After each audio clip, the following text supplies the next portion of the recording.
Civil Media. Почитувани присутни, Të ndruar të pranishëm, më lejoni në fillim të falenderoj Civil për organizimin e kësaj konference. Me që ka edhe njerë në jepet mundësia të hapet diskutimi për këtë temë shumë të rëndësishme, dhe kuptohet të jep kontributën për zhvillim të demokracisë tek ne. Dom si parti politike tashmë me vite angazhohet për ndryshim të modelit zgjedhor me 3 kushte kryesore. E para është një njësi zgjedhore në vend të 6 njësive.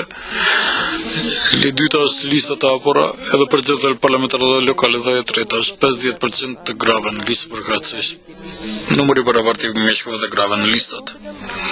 Për deputat dhe këshilltar, shkurtimisht do të përpiqem të elaboroj për 3 pikat pse angazhohemi praktikisht. Në lidhje me një njësi zgjedhore, pra model proporcional zgjedhor,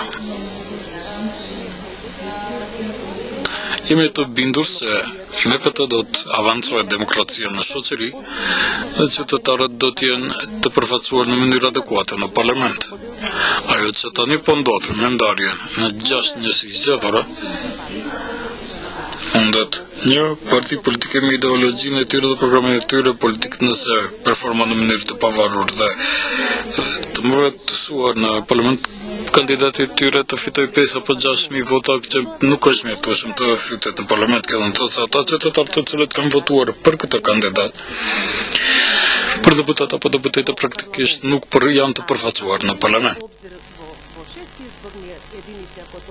Ndërkas nëse marrë parasysh në 6 njësi zgjedhore kur ndodh me 6.000 vota thjesht të dështoj të mos faktorizohet, kjo do të thotë se ndonjë parti politike, madje edhe kandidati pavarur, me ideologjinë dhe profilin e tij politik mund të ketë mbështetjen e 30-40.000 votuesve, por në fund të mos jetë e prezantuar në parlament, dhe ata qytetarë praktikisht mbesin të papërfaqësuar. Prandaj vlerësojmë që nëse ka një njësi zgjedhore, ka përfaqësim më të drejtë dhe më të barabartë të qytetarëve. Kuptohet kjo do të kontribuojë edhe për asamble më tolerant, që gjithsesi është në interes të qytetarëve dhe do të ketë profile me ideologji të ndryshme që do të përfaqësohen për ideologjinë dhe vlerat e tyre politike. Ajo që gjithashtu është e rëndësishme me ndryshimin në një njësi zgjedhore është se praktikisht nuk do të ketë më nevojë për ato koalicione parazgjedhore.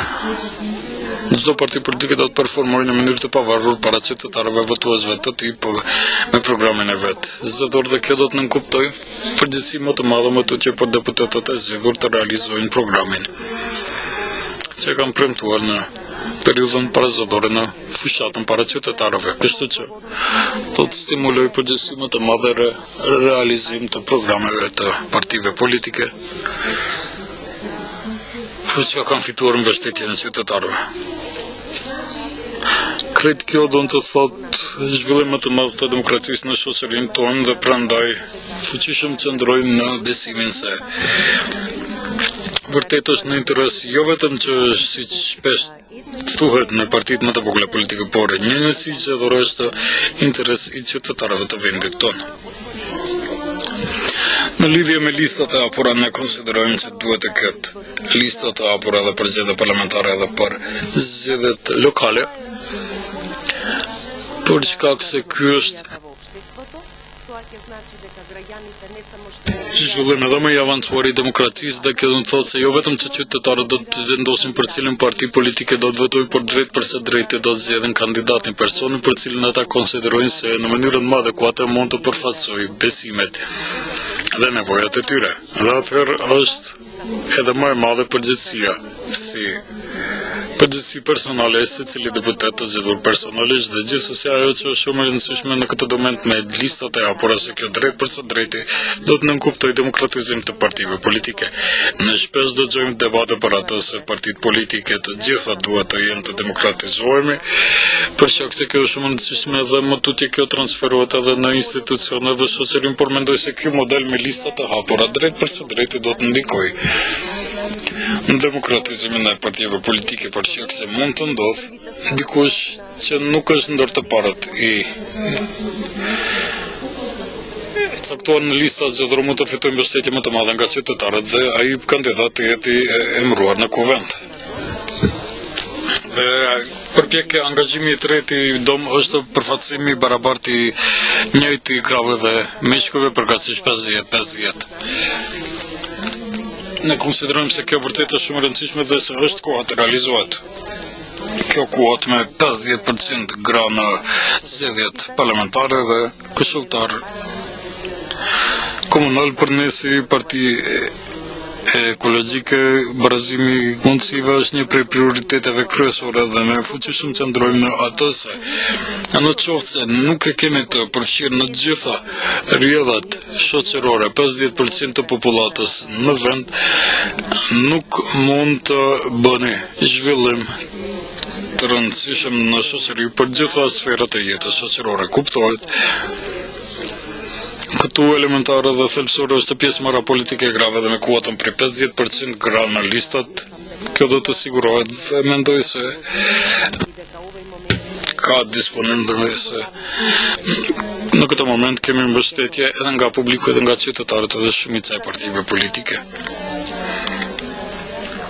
Për në fund dëshiroj të theksoj që edhe unë si deputet në kryetare e do me kolegën Poposka jemi pjesë e nismës për një njësi zgjedhore për çka. Publiku është informuar se është formuar në kuvend.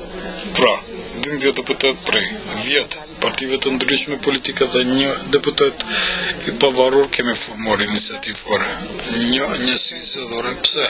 Në këtë pjesë jemi përqendruar në vetëm ndryshim të modelit zgjedhor me një njësi zgjedhore, për arsye se për këtë kemi konsensus ndërmjet neve këta 12 deputet që jemi pjesë e kësaj nisme. Unë si deputet jam pjesë e kësaj, për kuptohet mbeten përpjekjet e dom edhe në kuptim të bisedave të më të tjeshme për çka kemi dëgjuar se do të zhvillohen në suazat e grupeve të punues ndërmjet partive, ne vërtet do të donim të jemi gjithashtu të inkuadruar në këtë bisedë. Kjo është një nga përpjekjet e iniciativës për shkak se nuk është demokratike vetëm 3-4 partit më të mëdha politike të marrin pjesë dhe të vendosin për reformat zgjedhore në shtet, prandaj kërkojmë edhe ne të jemi të kyçur në këtë bisedë. Kuptohet, mendoj që udhëzimet në drejtim të ndryshimeve të cilat propozohen dhe për të cilat do të bisedohet edhe në kuptim të edhe në aspekt të fushatës edhe pjesëmarrjes së partive në fushat, për ne janë shumë të rëndësishme. Pajtojmë që kushtimisht partitë më të vogla politike kemi hapësirë shumë të ngushtë mediatike të prezantojmë programin tonë dhe është e drejtë të gjithë në mënyrë të barabartë të kenë qasje gjatë fushatës në mediat. Dhe për në fund po ashtu do të them vetëm se lista zgjedhore me gëzon këtë që e lajmëroi ministri se është edhe një vegël në dispozicion. Por kështu të sigurohet listë e pastër zgjedhore për shkak se të gjithë jemi dëshmitar si para disa viteve numër i madh i votuesve fantom, votuesve vazhdimisht figuronte në lista zgjedhore, edhe në teren edhe në institucie kemi gjetur banesa jo ekzistuese persona që nuk ekzistojnë por të regjistruar në lista zgjedhore, shumë rëndësishme për të siguruar zgjedhje fair dhe demokratike, por edhe të kthehet besimi i qytetarëve në institucionet. Të gjitha këto çështje të zgjidhen dhe të arrijmë konsensus ndërmjet faktoreve politik për të pasur zgjedhje fair dhe vërtet demokratike. Dhe kjo të jetë në funksion dhe zhvillim të demokracisë në shoqërinë tonë. Faleminderit. Civil Media